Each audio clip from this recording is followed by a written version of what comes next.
So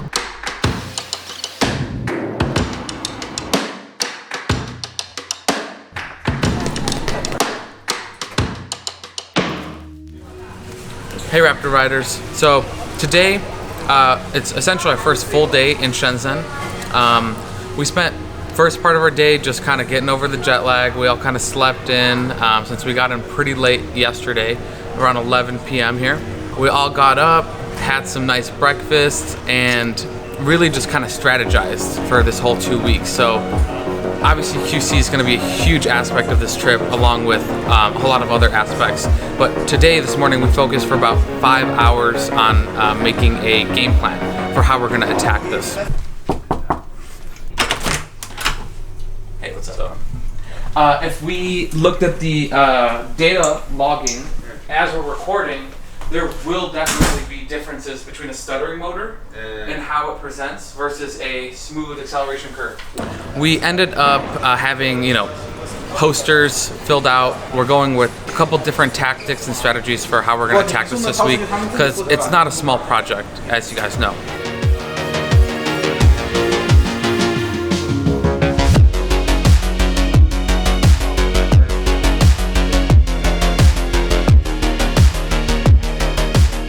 but what is our model for success here?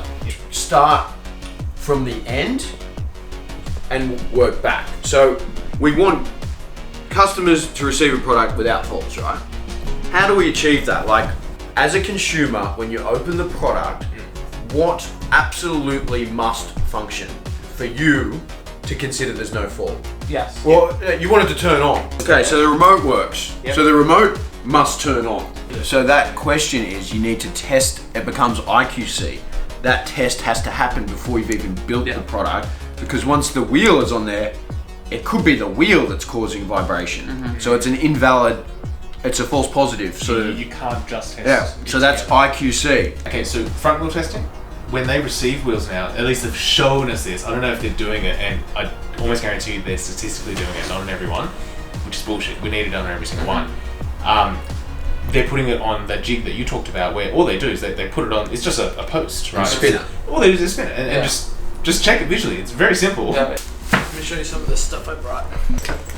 Yeah, that's a, I don't remember the exact name. I think it's called a lever style torque wrench. It's for low torque applications.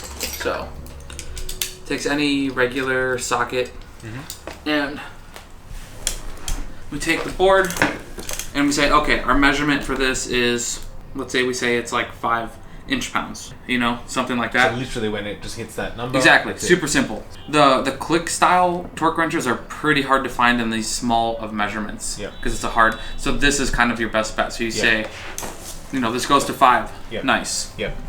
And again, if you wanted to, you could just put something on it so it hits it or whatever. Yeah. And these people, we know they have electric drills. Yes. Right. So this doesn't have to be used every single time for installation, but you calibrate your drill torque based off of this tool. This is used for all of the hardware, including the truck bolts, handles, everything in here. Only thing that the big torque wrench is for the axle nuts and the kingpin. Yeah.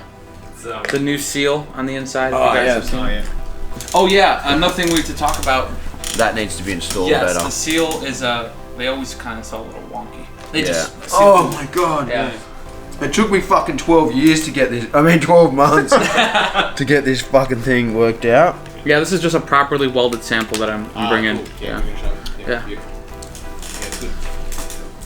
I'm gonna rip off the nickel in front of them anyway. just so I could show them like this is how it should look when you rip the nickel off. Brand new motor. Yeah, it looks... You never see this much magnets in a motor. Like that's beefy. Yeah. So yeah, man, I can't see a problem with these motors, huh? What was the reason we started talking about them again? You said there was stuttering, right? Until you know how things are manufactured, it's hard to fault check. It's hard to. It's like I know what the fault is, but it's hard to then find the root cause. When you see the mold and you see how it's built, then you go, I saw this problem and now I know it's because of this. So it's going to be super cool for you to see all that. Injection molded, and then you've got the core, and it sits in the outer mold, and then there's a tap on a hose, and urethane, liquid urethane is just pouring out of it, and they just fill it up, and there's a conveyor belt, and there's fucking 100 of these in front of you. There's 100, and the dude's just pouring shit in, and it's just going straight into the oven. So what is happening is there's either debris or dirt or some shit on that's here, what you're talking about. Okay. and then it's not Doesn't sit seated properly. So then you've got this like slightly skewed central axis down the middle, and that's what's causing it, I believe, anyway. And so that could just be a problem with they're not cleaning the mold, or it could be a problem the dude who put that in didn't make sure it was seated, or all of the molds that they made are just fucking deformed. So we've assumed now, if the board got through that, 100% of them, the customer hasn't got a problem, right? They're riding their board that's sweet. Yeah. No, I think that's actually. Like, what do we need? Okay, so we've got pre-production reports. There's tool calibration report, IQC report. In the IQC report, we need to elaborate on, because we already covered motors, but we need to cover outwheel testing. You know, like there's a bunch of different subs. So, I think the key, all of our inventory. the key with that is how many faults did you find? How many do you have to send back to the factory? And what are you going to tell them? They'll learn. Where's the lesson? Yeah, how is it going to get better? Yeah. You know, and that's what reporting is. Yeah. So Hey. that's really all we're concerned about. Yeah. Yeah. So that's because, again, if they're just saying, "Oh, it all passed," that's like. Because at the moment, Do we're it letting again. them off the hook. Yeah. We're not even questioning. We're not even saying The how many factory motors. and workshop, both. Yeah. Like, When we look at their team, okay, that assembly team, we've got to look at the core team, which is not the actual assembly workers. It's the assembly engineer, yeah, the production engineer, quality and the engineer. quality engineer and the production line manager. There's 3 people there.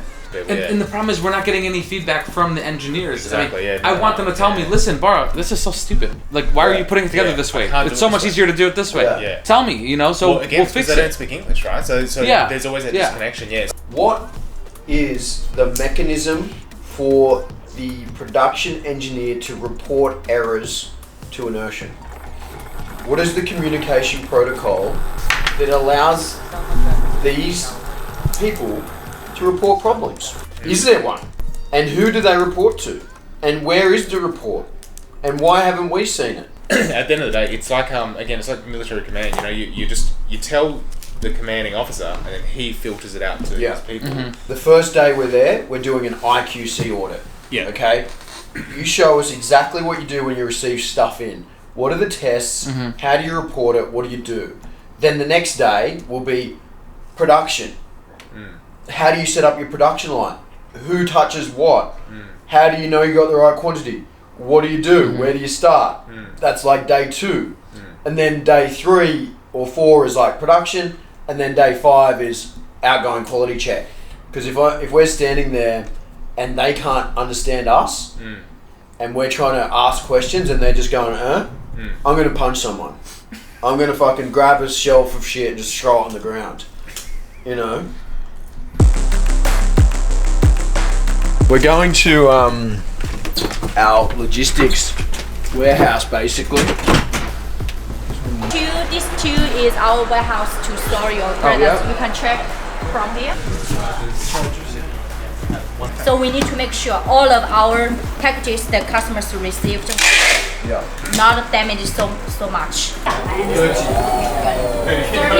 Okay. Nice. Yeah, you know, how often do you get happy with it as a how customer? often do you Out get of to the see a box? brand new one That's right out right. the box? Not Yeah. very often. Yeah. Right?